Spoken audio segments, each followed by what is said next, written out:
Introduce yourself, make some comments, we'll do some questions. All right, I'm Coach McDonald. I'm the running back coach here at USC, and happy to be here at the end of the day. Very special place, and looking forward to talking to you guys. Be nice, okay? But where can we start? Who wants to start? All right, Adam. Kyle, Adam Grossmeyer from Coach County Register. Let's jump in from Utah to USC. What was kind of that thought process going across the division? It wasn't really a divisional thing or anything like that. Just an opportunity to grow. I'm a West Coast guy, so just wanting to get better and develop at the end of the day. And we've all grown up watching USC and who they are and what they've accomplished, the heights they've gone to. And I just want to be kind of a part of a staff that hopefully brings that back. Antonio? Antonio Brownson, you obviously coached a lot of good running backs at Utah. What are the traits and what's necessary to play running back for you? What do you look for? Tough. You gotta be tough. Gotta be physical, mentally and physically tough. At the end of the day, gotta be able to make some plays when things break down. It's not just about the plays that you're coached to do. It's all the ones. It's really about the ones that aren't perfect. Can you make that play? You have to be the biggest eraser on the field. So you got to be able to make those plays when things don't go right, and you got to be consistent. Just got to be a guy that wants to try to be the best, not only the best out west, but the best in the country. And I've gotten a couple of guys that have kind of been in that arena, and I really want to coach some of those guys that will be at the pinnacle of the running back position in the country. Coach, Sue, Craig USC Radio broadcast. Thanks to the transfer portal, you kind of have a running back schedule now that is loaded with all different types of skill sets and bodies. And we haven't had much of a running game in the past few years. How do you plan on using guys like Ty from Oregon? I know we got a big time guy from Stanford. I'm forgetting his name, but just Austin Jones. Austin Jones, having these two guys come over who are proven in the past 1,000-yard career rushers. Having that skill set in the backfield, what does that allow you to do on the offense side? Best players play, no matter how old they are or what they've done. At the end of the day, my job is to pull the best out of those players, to continue to develop. You got a guy like Travis Dye that had a great year last year. So where do we go from there? And what is it going to take for him to be better than he was last year? So just getting a chance to do the work, be able to be prepared, and be able to make those plays. The game, as you know, you've played. The games are won and lost in the preparation. So really want to make sure that these guys learn how to prepare like pros, do things the right way, and develop great habits. That's what's going to bring the success in the room. It's going to be the habits that are developed that people aren't seeing. Everybody gets a chance to see what happens on Saturday or Friday night, but the games and the gains are going to be made prior to that. So we got to continue to work and make sure that we're prepared and ready to go. Brian? Brian Abraham, USCFootball.com. Just wanted to see what's been like learning the Lincoln Riley offense and how different is it from where you've been in the past for running backs? A lot of pace for sure. But again, the schemes are the schemes at the end of the day. Everything has structure, everything has a teaching progression. So again, I'm really looking forward to the run schemes that Coach has.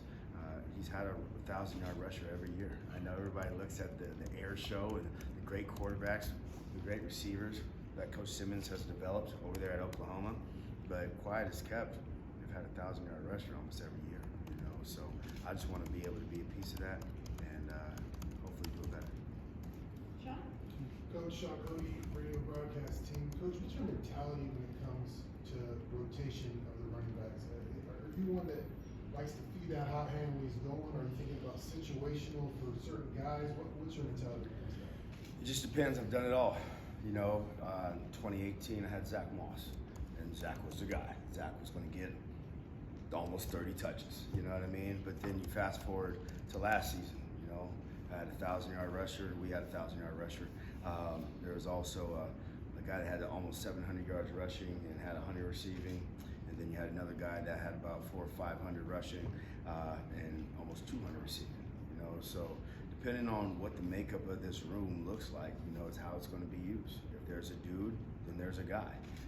If there's two guys, there's two guys. Whatever it takes to win the game at the end of the day. As well as you know, situational football is football, you know, and being successful in those situations are everything, you know. So getting a chance to see what these guys can do at the end of the day and what roles they do fill, we'll see what our room is made of. Right now? Kyle, Ryan Young, Trojans.com. I think a lot of us were surprised when Travis Dye hit the portal. Can you take us back to how that news spread around the office, what your reaction was, and how quickly you guys reached out to him? Well, as soon as he hit the portal, we were calling, for sure. You know, a player like Travis, Travis is a unique player because he can catch it, he can run it, he can run for power. At his size, he's a tough cookie, you know, and he's very slippery. So once he did hit the portal, it was a deal where we really wanted to get him here. Thought he could fit. A little different size-wise in terms of what Coach Riley has had before, but when you talk about the mindset of the player, it's very similar to what he's had. So it was definitely wanting to get him here as quickly as possible so he can see this place and make a sound decision. How'd you find out? Who let you know that he was in? Say that one more How time. did you find out that he was in the portal? Because he hit the portal. Did someone tell you? Did you saw it yourself? I saw it myself. Gerard? Gerard Martinez, USCFootball.com, 24/7 Sports. Coach, congratulations on the new gig out here in Southern California. You recruit Southern California a lot when you're in Utah. You get a guy, Malik Brown, who's modern day, played a lot of running back, but I hear Dennis Simmons wants to use him a lot in the slot. What's your vision for Malik Brown? My vision is Coach Riley's vision at the end of the day. So if he appears in the backfield, great. If he appears in the slot, great. But with a player like that, the ball just needs to find him in different ways, shapes, and forms. And I know Coach Riley's going to use him very creatively in this offense. So it's not like we're pulling and tugging. It's whatever Coach would like to do. There's no pounding the table? No pounding the table. Everybody, I think even people on defense would pound the table for him. He's a very talented young man, tough, explosive, and looking forward to seeing what he does in this offense.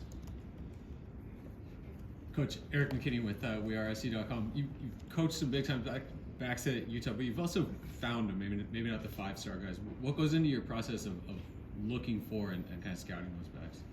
The evaluation process is a group process. You know, offensive coaches, defensive coaches, you know, with the defense want to play against a guy like this, you know, but when you're talking about the evaluation, you're going to start with his body type, you know, his mindset, competitive spirit. Obviously, the agility and the playmaking ability are going to go ahead and be at the forefront as well. But it's just a long, drawn-out process of current evaluation over and over. Each game, you want to continue to evaluate the player to make sure that this player is picking the right place and he's right for us and we are right for him. Did I see your hand up? No. Ryan? Player that came from the transfer portal last year was Darwin Barlow from TCU. What have you thought of him? Seems like a really interesting player. Darwin Barlow can play, so I'm really looking forward to working with him. He has the size, he's twitched up, he has speed, he's a tough kid, so I recruited him while I was at Utah. Didn't get him, obviously, but I'm really looking forward to working with him. I think he has a skill set of some of the guys that I've had before, and looking forward to seeing what that looks like in Coach Riley's offense. Ryan? Both Darwin and Brandon Campbell kind of waited their turn last year, probably thinking that this was maybe their year. What kind of conversations do you have to have with them when you bring in two experienced backs like Travis and Austin? Compete. This is going to be a very competitive room. It's going to be one of the most competitive rooms in the country. It's only going to get better. We're going after some of the top prospects in the country. So when you're talking about the USC backfield, you're going to talk about competing and showing up every day. And that's just what it's going to be. You know, you make your moment. I don't. you do. So I plan on rolling the ball out. Best player will play. So if it's them, great. If it's one of those guys, awesome. If it's an older guy, okay. But whoever will run out of that tunnel first will have won the job, bar none, fairly. Do one more, Dan? Hey Kyle, Dan Greenspan with the Associated Press. There's a big game in town next Sunday. What do you remember about Cooper Kupp from your time at Eastern? A punt returner, yeah. Very, very special human being. You're talking about one of the best men that I've ever met, and even at that age. You know, he was so mature, did things the right way, the work ethic. You know, everybody saw how he answered that offensive question with such a level of intelligence. Coop's been doing that since he arrived on campus at Eastern Washington, so that wasn't a shocker to me. I know the world was like, what did he just say? But he's a great person, very intellectual, student of the game, and I'm looking forward to seeing him play in the Super Bowl. Thank you, Coach. Thank you. Thank you, Coach.